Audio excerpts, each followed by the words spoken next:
Hello everyone, আসসালামু আলাইকুম। সবাইকে জুম্মা মোবারক। আমরা যথারীতি লেট, কারণ এখানে জুম্মা নামাজ কয়টায় শুরু হয় আমাদের ধারণা ছিল না। তো তাড়াতাড়ি করে রেডি হয়ে হোটেলের যে ম্যানেজার, ওনাকে ফোন দিয়ে জানলাম যে কিছুক্ষণের মধ্যে নামাজ শুরু হয়ে যাবে। তো আমি আর ইপু তাড়াহুড়া করে চলে আসছি। ইপু অলরেডি নামাজে দাঁড়াই গেছে। এখানে আমি ওর জুতা পাহারা দিচ্ছি যেন হারাই না যায়। তো দেখেন, প্রচুর লোকে জুম্মার নামাজ আদায় করতেছে, এটা দেখে ভীষণ ভালো লাগতেছিল।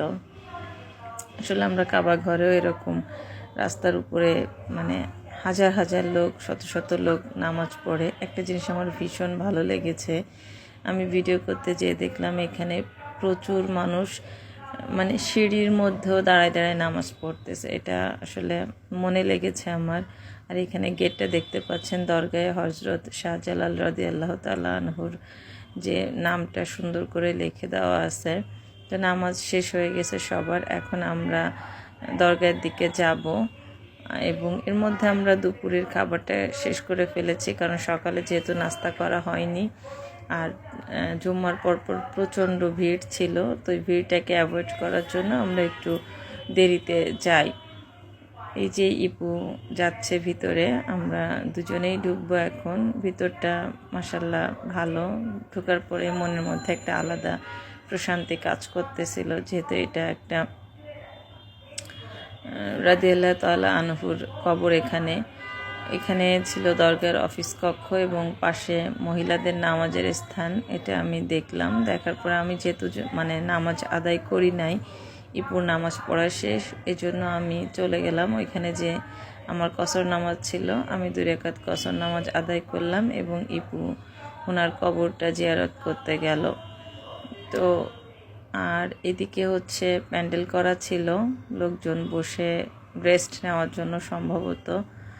তো ইপু এখন যাবে, এটাই হচ্ছে মূল গেট মাজারের। এদিকে আমাদের নামাজ পড়া কমপ্লিট। পাশে উঁচুর জায়গা দেখতে পাচ্ছিলেন, এখানে দেখলাম কিছু পুরাতন কাপড় বা সেকেন্ড হ্যান্ড কাপড় বিক্রি হচ্ছে, মানুষজন এটা কিনতেছে।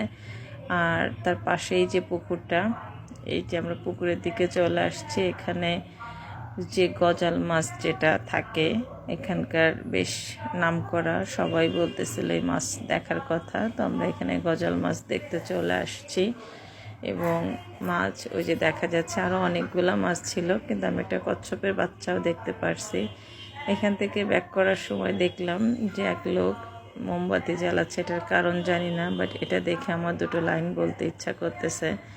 যে জন দিবসে মনের হরষে জ্বালাই মোমের বাতি, আশুগৃহে তার দেখিবেন আর নিশীতে প্রদীপ বাতি। যাই হোক, তো তারপরে আমরা চলে আসলাম। এটাকে কবুতর চত্বর বলে কিনা জানি না, বাট আমি বলতেছি এটা কবুতর চত্বরের মতোই। এখানে প্রচুর কবুতর ছিল এবং কবুতরকে মানুষজন খাবার দিচ্ছিল। খাবারের উপরে বসে কবুতর খাচ্ছিল। দেখেন কি পরিমাণ খাবার দিছে সবাই। তো এই ছিল